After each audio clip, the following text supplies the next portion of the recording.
Ada sebuah kisah tentang seorang wanita aneh yang menganggap dirinya sebagai manusia serigala. Entah dengan alasan apa ia menganggap dirinya seperti itu. Yang jelas, wanita itu kemudian menggunakan sebuah aplikasi kencan online untuk memburu mangsanya. Jadi, begini kisahnya. Di sebuah tempat di kota Melbourne, Australia, hiduplah seorang gadis muda yang bernama Jamie Lee Dolhigay, atau yang lebih akrab dipanggil dengan nama Jamie. Saat kisah ini berlangsung, Jamie adalah seorang gadis remaja yang sudah berusia 18 tahun. Meski terbilang masih sangat muda, tetapi kehidupan Jamie sangatlah memprihatinkan. Sepanjang hidupnya, gadis malang itu harus menghadapi situasi-situasi berat yang seharusnya tidak dialami oleh siapapun. Sejak kecil, Jamie tidak pernah mengenal siapa kedua orang tuanya. Tak ada satupun kenangan baik tentang ayah dan ibunya yang membekas di kepala Jamie, kecuali kilasan pertengkaran dan penganiayaan yang dilakukan ayahnya kepada ibunya sebelum lelaki itu akhirnya diringkus pihak berwajib karena kasus KDRT yang telah dilakukannya selama bertahun-tahun. Sementara itu, Jamie juga tidak tahu ibunya pergi setelah memenjarakan ayahnya. Dengan tega, wanita itu meninggalkan Jamie yang baru berusia 4 tahun dengan seorang diri di rumah mereka.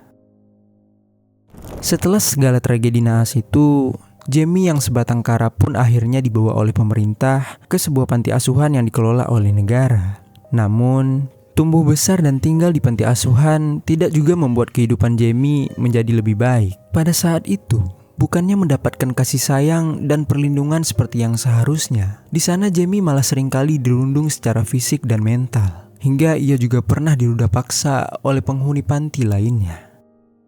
Segala pengalaman mengerikan itu pun kemudian menumpuk di diri Jamie, hingga akhirnya menciptakan trauma yang mendalam pada diri gadis itu, sehingga kejiwaannya pun ikut terganggu.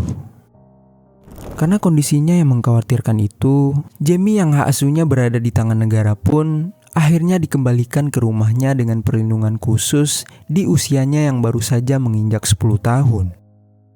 Saat itu, secara rutin 2 perawat dari lembaga sosial akan datang ke rumahnya untuk merawat dan memantau kondisi Jamie setiap harinya. Namun sayang, menjauhkan Jamie dari sumber traumanya tidak serta-merta menyembuhkan jiwa gadis itu. Karena tepat ketika usianya menginjak 14 tahun, kondisi kesehatan mental Jamie malah semakin parah. Saat itu, Jamie didiagnosis memiliki gangguan kepribadian ambang. Sebagai informasi, gangguan kepribadian ambang adalah kondisi di mana penderitanya mengalami ketidakstabilan suasana hati, citra diri, dan perilaku dalam taraf yang sangat ekstrim. Sehingga dengan kondisi itu pun, Jamie seringkali memiliki kecenderungan untuk menyakiti dirinya sendiri sebagai bentuk percobaan mengakhiri hidupnya. Tak hanya itu, Jamie juga seringkali bolak-balik keluar masuk rumah sakit karena menelan benda-benda aneh seperti batu baterai. Dan lebih gilanya lagi, Jamie juga mengalami halusinasi dan menganggap dirinya sebagai manusia serigala. Di mana ketika gangguan halusinasinya kambuh, gadis itu seringkali menggeram dan mencoba menggigit semua orang yang ada di dekatnya. Karena keanehan-keanehan yang dilakukan oleh gadis itu, sejak saat itulah pengasuhnya pun menganggap Jamie sebagai orang yang berbahaya. Sehingga perawatnya bukannya memberikan perawatan kepada Jamie, mereka malah menjaga jarak dari gadis itu. Singkat cerita, di tahun 2018, usia gadis malang itu sudah menginjak 18 tahun. Yang mana berarti, di mata negara, Jamie sudah legal dan tidak lagi membutuhkan perwalian, sehingga perawat dari lembaga sosial pun tidak perlu lagi mengunjunginya setiap hari. Jamie yang memiliki kondisi kejiwaan yang memprihatinkan pun ditinggalkan begitu saja di rumahnya tanpa ada yang mengawasi lagi. Sendirian di rumah dengan keadaan kondisi kejiwaan yang tidak stabil membuat Jamie merasa sangat bosan dan kesepian. Jamie tak memiliki satupun teman pada saat itu, sehingga satu-satunya hal yang bisa dilakukannya hanyalah menjelajah internet dan sosial media dengan sebuah ponsel yang didapatkannya dengan subsidi dari pemerintah. Hingga pada suatu hari, pada tanggal 23 Juli 2018, Jamie yang sedang merasa sangat bosan tiba-tiba menemukan sebuah aplikasi kencan online bernama Plenty of Fish. Gadis itu merasa tertarik setelah membaca berbagai ulasan dan testimoni dari para pengguna dari aplikasi itu yang berkata bahwa mereka berhasil menemukan teman kencan di sana. Akhirnya, tanpa pikir panjang, Jamie pun langsung mengunduh aplikasi tersebut. Meski begitu, Jamie tidaklah naif. Mengunduh aplikasi kencan tak berarti bahwa dirinya berniat mencari pacar, apalagi untuk pasangan hidupnya. Saat itu, tujuannya hanya satu. Jamie ingin mencari seseorang yang dapat bersenang-senang dengannya dalam semalam. Untuk itu, dalam kolom profilnya, Jamie pun menjelaskan bahwa dirinya sedang mencari teman kencan untuk pertama kalinya, di mana secara preferensi dirinya lebih menyukai hubungan yang kasar dan ekstrim, seperti perbudakan. Namun di samping itu, tidak ingin memalsukan identitasnya, Jamie juga menuliskan bahwa dirinya memiliki kondisi gangguan kepribadian ambang dan seringkali memiliki keinginan untuk mengakhiri hidupnya sendiri. Di lain sisi, ada seorang pria muda berusia 24 tahun yang bernama Maulin Ratot atau yang biasa dipanggil dengan nama Maulin. Ia merupakan pria yang berasal dari Gujarat, India. Maulin tumbuh di keluarga yang sangat harmonis dengan ayah yang bernama Jagruti Ratot dan ibu yang bernama Hiren.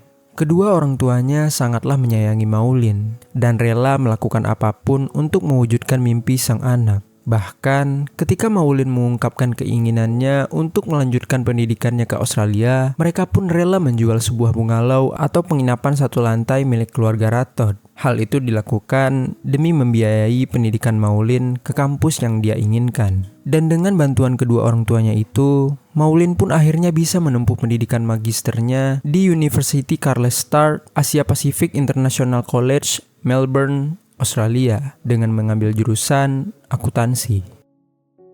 Meskipun biaya awal kuliahnya ditanggung oleh keluarganya, Maulin bukanlah orang yang pemalas. Di Australia, pria itu bekerja sangat keras dengan menjadi pengantar barang untuk memenuhi biaya hidupnya sebagai seorang perantau. Selain itu, Maulin juga merupakan mahasiswa yang cemerlang. Bahkan sebelum dirinya benar-benar lulus dari kampus, beberapa profesor telah menawarinya untuk bekerja di beberapa perusahaan yang berada di Australia. Tak hanya itu, di mata teman-temannya, Maulin juga merupakan sosok yang baik hati, lucu, serta ceria. Bisa dibilang kehidupan yang dijalani Maulin sangatlah terlihat sempurna dan lurus-lurus saja. Tidak ada yang menduga bahwa di balik kesempurnaan itu, ternyata diam-diam Maulin aktif mencari teman kencan online di sebuah aplikasi yang bernama Plenty of Fish di tengah-tengah waktu senggangnya. Singkat cerita, pada tanggal 23 Juli 2018, tepatnya sekitar pukul 7 malam, Maulin dan Jamie secara tidak sengaja dipertemukan oleh aplikasi kencan yang sama-sama mereka mainkan, yakni Plenty of Fish. Saat itu, Maulin sangat tertarik dengan foto-foto Jamie dan kegiatan berupa hubungan semalam yang ditawarkan oleh gadis itu di profilnya. Oleh karena itu, Maulin langsung mengusap profil Jamie ke samping kanan, tanda bahwa dirinya tertarik pada gadis itu. Dan tanpa disangka, Jamie pun ternyata tertarik dengan Maulin, sehingga aplikasi itu pun mengarahkan keduanya untuk saling menghubungi lewat pesan teks. Entah Maulin tidak menyadari atau tidak begitu memperdulikannya, yang jelas saat itu Maulin mengabaikan fakta bahwa di aplikasi itu, Jamie telah secara terang-terangan mencantumkan kondisi kejiwaannya yang menderita gangguan kepribadian ambang dan seringkali memiliki kecenderungan untuk menghabisi nyawanya sendiri. Sehingga, tak lama setelah mengetahui bahwa dirinya dan Jamie sama-sama cocok, tanpa pikir panjang, Maulin langsung mengirimkan pesan kepada Jamie yang isinya kira-kira begini. Hai Jamie, aku setuju nih buat hubungan semalam, mau ngobrol dulu nggak? Menerima pesan dari Maulin, senyum Jamie pun mengembang. Gadis itu pun membalas pesan Maulin kurang lebih seperti ini. Hai Maulin, boleh kita ngobrol dulu yuk? Begitu jawab Jamie. Kemudian setelah itu, mereka pun membicarakan tentang banyak hal, mulai dari hobi hingga apa yang disukai satu sama lain ketika berhubungan badan. Dan setelah mengobrol banyak, Jamie dan Maulin pun menemukan satu persamaan di antara mereka berdua, yakni mereka sama-sama menyukai gaya berhubungan yang keras dan kasar. Bahkan, Maulin menyebutkan secara spesifik bahwa dirinya suka ketika pasangannya mencengkram lehernya saat sedang berhubungan.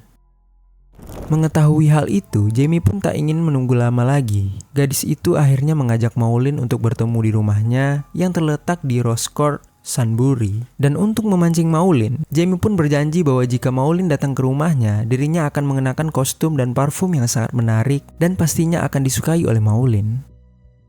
Mendengar tawaran itu, Maulin tentu sangat tertarik. Apalagi ternyata rumah Jamie tak jauh dari kosannya. Dengan begitu, Maulin pun berkata kira-kira seperti ini kepada Jamie. "Oke, kalau begitu, aku jalan ke sana ya. Kebetulan kosanku dekat sama rumah kamu. Aku bakal sampai sana sekitar jam 8 lewat. Tunggu aku ya, Jamie."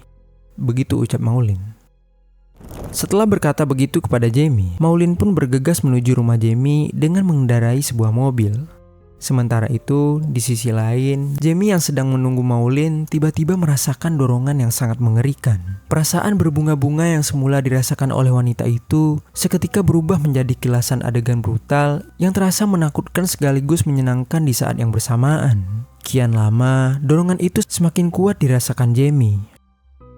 Hingga akhirnya, gadis itu pun membuka ponselnya dan mencari informasi dengan beberapa kata kunci yang janggal, seperti bagaimana cara mengakhiri hidup seseorang, atau cara mengeksekusi orang dengan mudah. Aku akan mengeksekusi seseorang untuk bersenang-senang malam ini. Beritahu aku bagaimana caranya. Kira-kira begitulah riwayat pencarian Google yang ada di ponsel Jamie, sembari ia menunggu kedatangan Maulin. Singkat cerita, Maulin pun sampai di depan rumah Jamie, tepat di waktu yang telah dijanjikannya. Untuk mengabarkan kepada Jamie bahwa dirinya sudah sampai, Maulin pun kemudian mengirimkan pesan teks kepada gadis itu. Tak lama setelah pesan itu terkirim, Jamie lalu keluar dari pintu rumahnya untuk mempersilahkan Maulin masuk ke dalam rumah.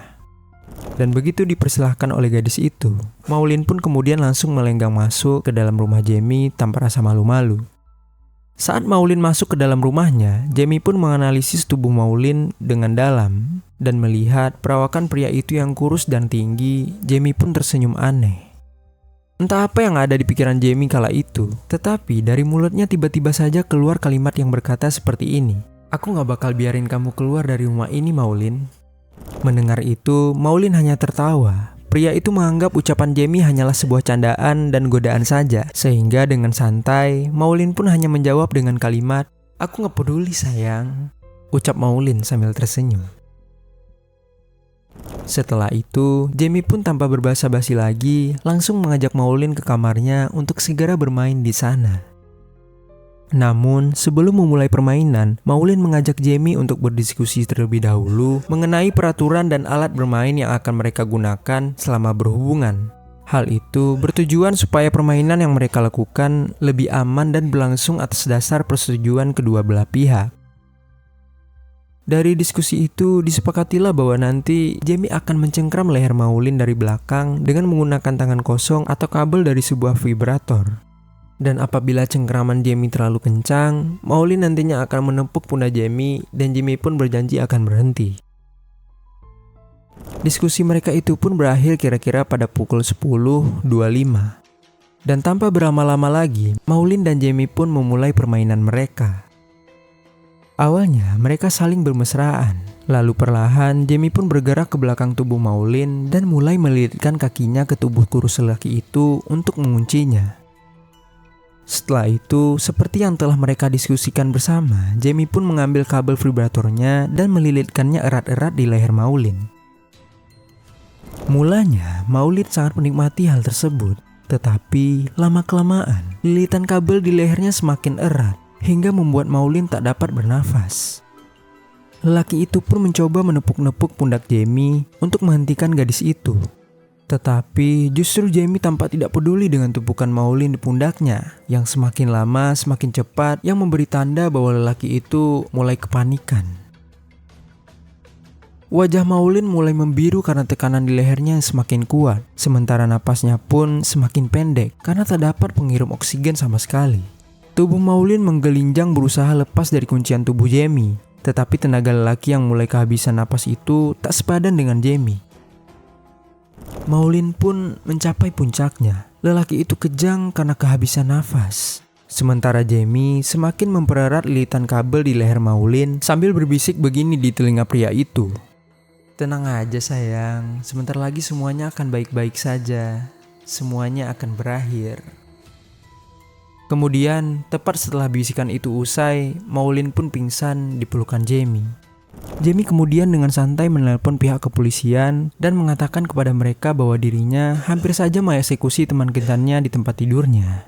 Saat itu, Jamie juga menjelaskan kepada polisi bahwa rasanya sangat nyaman setelah korbannya tak bernyawa, tetapi dirinya tidak ingin menghilangkan nyawa orang lain. Oleh karena itu, dia menyerahkan diri. Setelah menerima telepon dari Jamie, polisi pun langsung datang ke rumah gadis itu dan segera meringkusnya untuk dimintai keterangan di kantor polisi. Sementara Maulin yang terkapar lemah segera dibawa ke rumah sakit terdekat untuk diselamatkan. Namun sayang, lelaki itu meninggal dunia begitu sampai di rumah sakit. Kemudian, setelah mendapatkan informasi bahwa Maulin meninggal dunia, polisi pun segera melakukan investigasi. Ponsel Jamie dan historinya yang janggal menjadi bukti, dan Jamie sendiri yang sama sekali tak mengelak selama proses interogasi. Gadis itu secara terbuka langsung mengungkapkan semua yang terjadi kepada pihak kepolisian. Saat itu, Jamie mengaku bahwa sisi buruknya muncul saat dia mengenakan kostum dan duduk di tempat tidur bersama Maulin. Kepada detektif yang menginterogasinya, Jamie berkata kira-kira seperti ini. "Yang satu jahat, yang satu baik, tapi keduanya adalah aku." Mendengar pengakuan gila gadis muda itu, Jamie pun resmi ditahan oleh pihak berwajib. Sedangkan jenazah Maulin baru bisa dipulangkan ke India untuk menjalani proses kremasi setelah 12 hari lelaki itu meninggal dunia.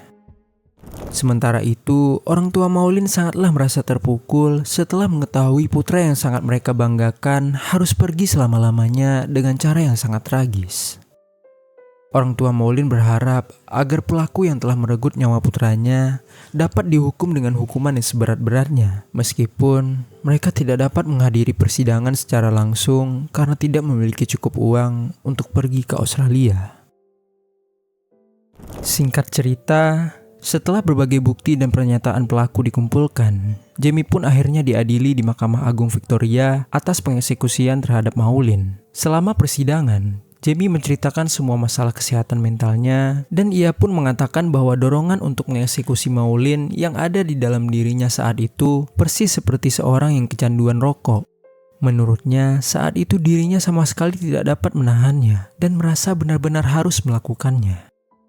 Sehingga akhirnya, karena kejahatannya itu, Jamie pun didakwa atas pasal percobaan pengeksekusian dan pasal dengan secara sengaja menyebabkan cedera serius yang berujung pada penghilangan nyawa.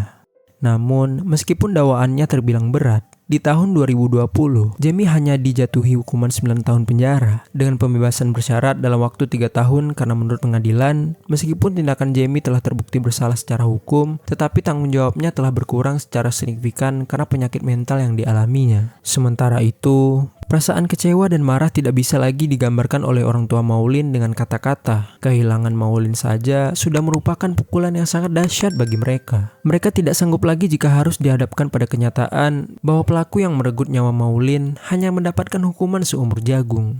Meskipun begitu, ayah dan ibu Maulin tak dapat lagi melakukan apa-apa selain berusaha menerima keputusan hakim dengan dada yang lapang.